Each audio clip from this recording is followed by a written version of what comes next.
Alright, hey there guys, it's the Gas here, aka JediBro95, coming at you guys with another video.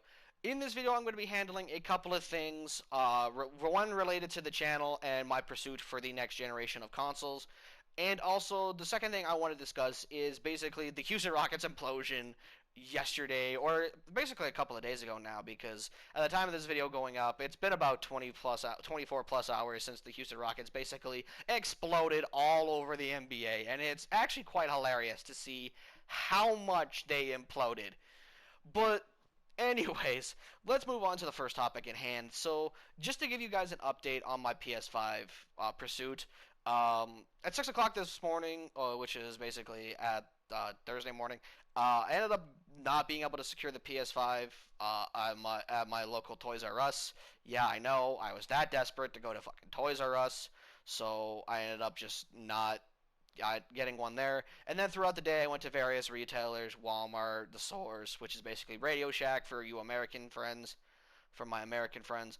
I basically went around throughout the day to try to get it, and ultimately I ended up coming short, so I will not be getting the PS5 console. However, I was able to secure the Xbox the Xbox Series S. I don't know why I keep calling it the Xbox One Series S. It's not the Xbox One Series S. It's the Xbox One.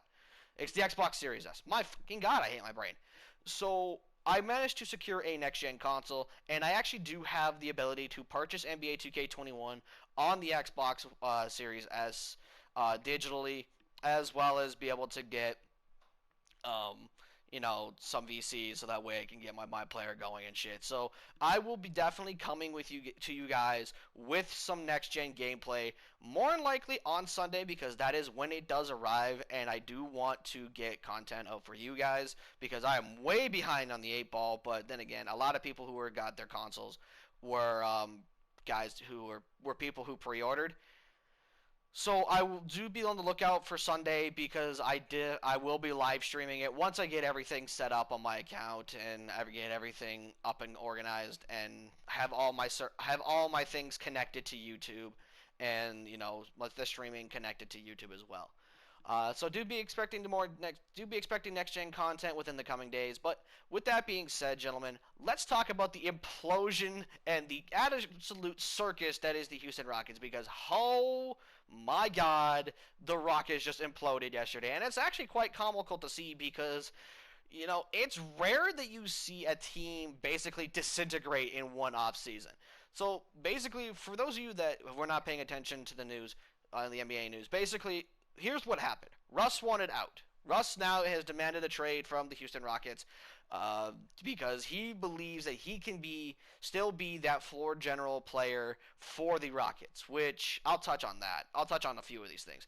Then you got I believe Austin Rivers opening up about a story about James Harden getting pissed off at him for missing a free throw in a late game situation, which, I mean, that's just funny in and of itself because, I've seen people miss free throws in more high tense situations. Just going to bring up George Hill's name for no reason. I've also seen someone like PJ Tucker, demand a heftier contract because he believes he should be paying more, especially for the role he's playing, which, okay.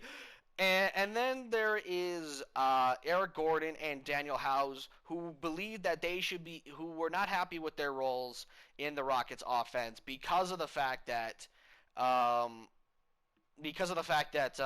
they just were not happy being just spot up shooters in the Houston Rockets offense. But let's start with that. Let's start with Eric Gordon and Daniel House. First of all, Daniel House, you really didn't have much of a role on the Rockets anyways. Your role was to be a spot-up shooter.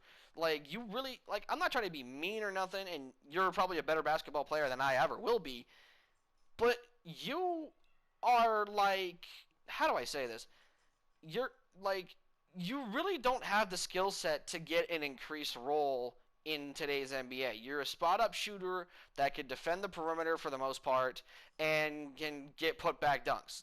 That, to me, is what you're capable of. And I don't understand why you're sitting there asking for a bigger role when that is all you're capable of. Next, moving on to Eric Gordon. Now, to be fair, his role has decreased over the last 3 years. Ever since his Sixth Man of the Year win back in 2017, he definitely has lost a lot of his load in his role. Partly because they brought in extra star caliber players to provide not Chris Paul, to provide James Harden the help he needed to do things in the NBA, to do things in game, whether it was Chris Paul or Russell Westbrook now.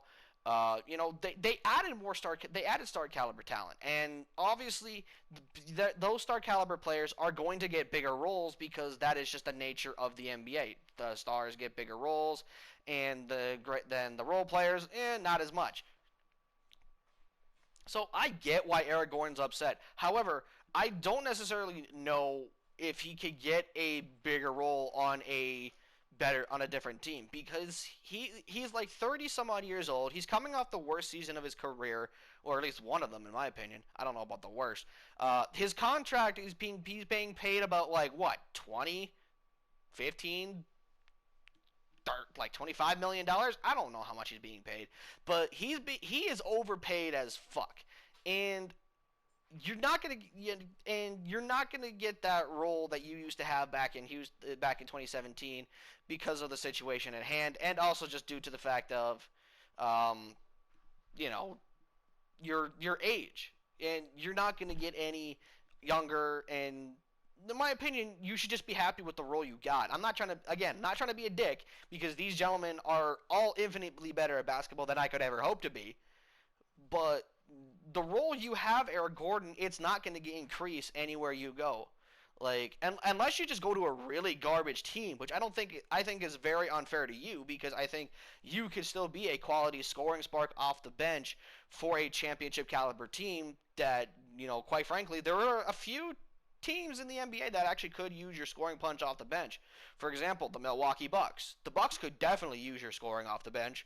I even feel like the Lakers, if they go through with their trade for DeMar DeRozan and giving up Kyle Kuzma and Danny Green, which, as a side note, can I just say, I hate this idea.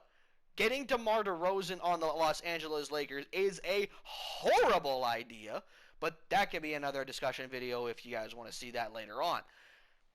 But the Lakers could definitely use your punch. I would argue also another team like the Brooklyn Nets could probably, like, the Brooklyn Nets have a deep bench, so I don't know if he would necessarily find good minutes because Spencer Dinwiddie, Karis LeVert, and shit like that. Another team that could definitely use his scoring punch off the bench, the Philadelphia 76ers. They definitely could use his scoring punch because their bench is But again, as I alluded to with the whole Daryl Morey situation, the contract situation in Philly is about as enjoyable to watch as an elephant rolling down a hill.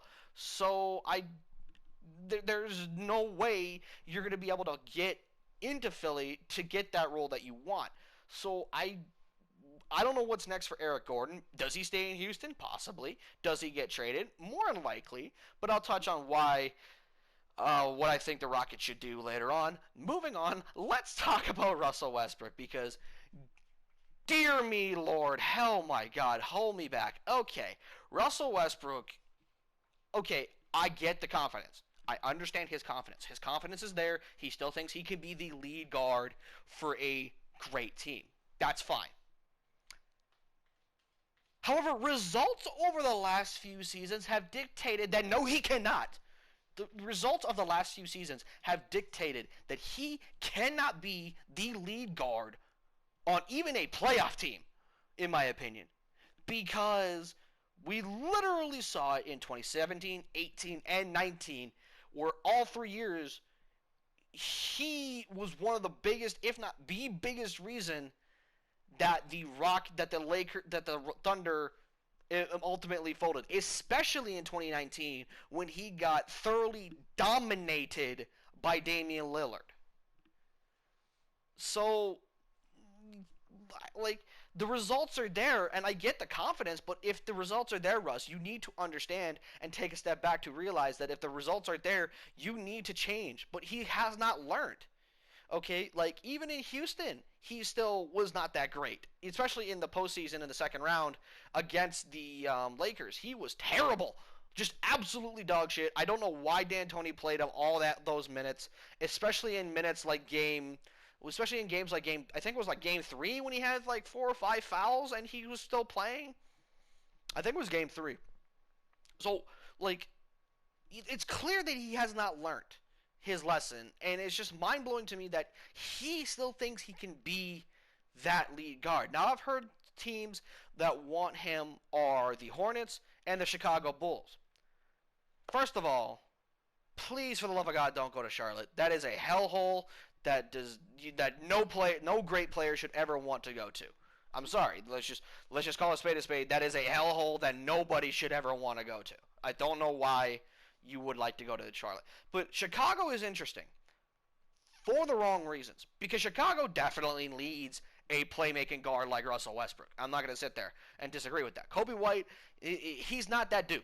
He definitely was not great in his rookie season, and to be honest, I've seen a lot of Bulls fans, and I don't think it's a disrespectful argument, argue that Kobe White should actually go to the G League because of how bad he was.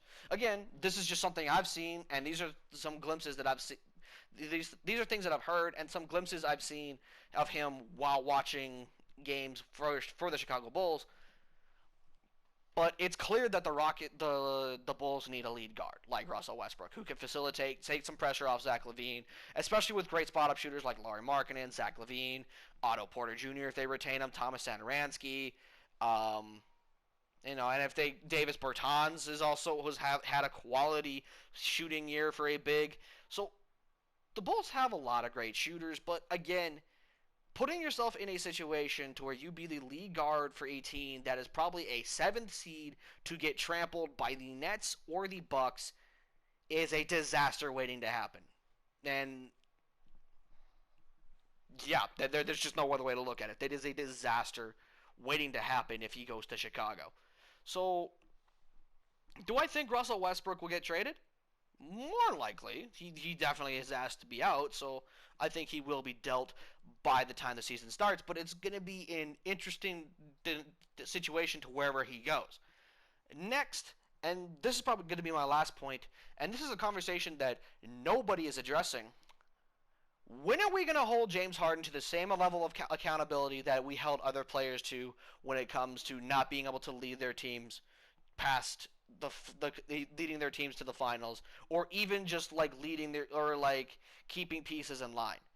Because I vividly remember, and I'm going to sound like a Bron stan for this, but it's a fact. I remember people in 2018 killing LeBron for not keeping the Cavaliers in line because of how dysfunctional they were. Okay? Because according to Austin Rivers, this was a thing according to multiple people for the Rockets, this was a thing that was brewing all season. They all had issues with each other in some way, shape, or form. They didn't like how ball dominant D'Antoni made James Harden, Russell Westbrook, and they felt like the players in question were being left out. And the whole system was just, in my opinion, that system was designed to fail because over-reliance on three-point shooting. I know I'm going to sound like an old head, but if you're not hitting your threes, but they're literally the definition of a live by the three, die by the three team. If they're not making their threes, they're not gonna win games.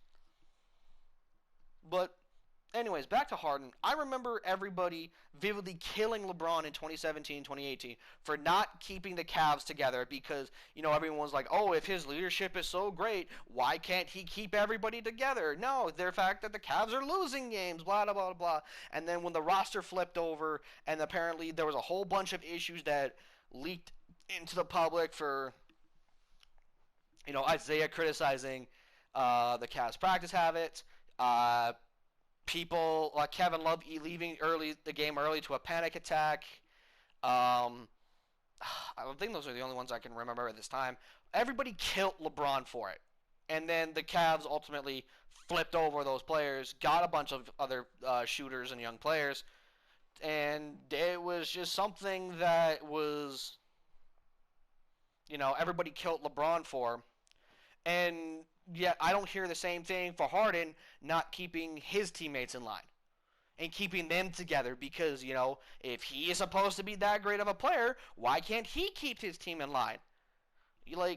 And also the same thing for Kyrie Irving in 2019. Kyrie Irving was demolished for how bad the Boston Celtics were, but yet I don't hear anybody like going after Kyrie Irving for how bad Boston was in 2019. Now, I would argue that a lot of people, including myself, would argue that the fit for the Boston Celtics it wasn't great. Okay, like you had a lot of ball dominant players that needed the ball in their hands to be effective.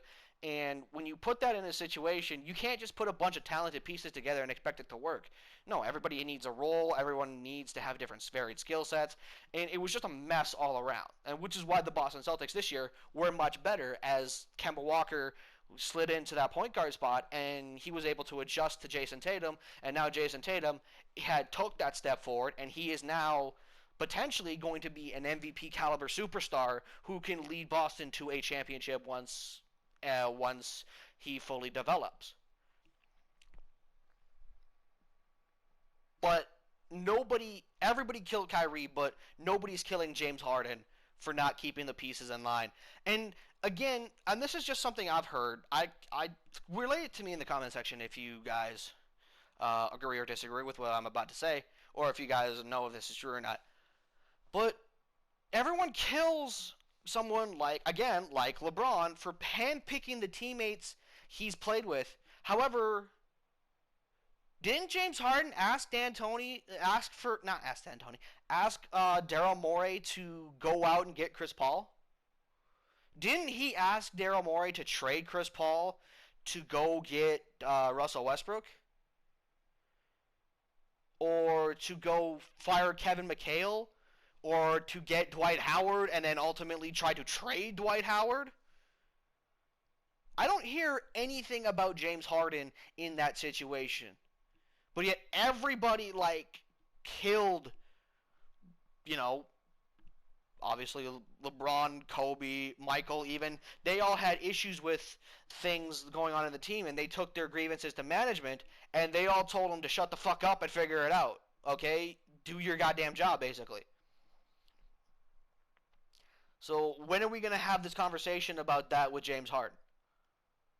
Oh, wait, I forgot. James Harden fans are dumb, and they don't want to have this conversation because, they're just so blinded by the fact that he literally is one of the biggest disappointments out of the shooting guard position.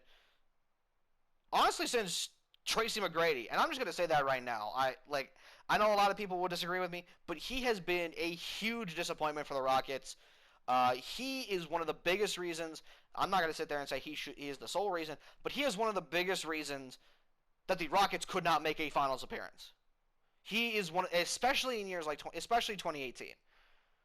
So, when are we going to have this conversation about James Harden? But anyways, guys, that is going to be the end of this video. This video took a lot longer than I thought it would. If you did like this discussion video, obviously hit the like button. Again, just a reminder, expect Next Gen live stream on Sunday once I get everything set up and my 2K is downloaded. Like the video if you did enjoy it. Subscribe if you're new. And with that, I'm out. Peace.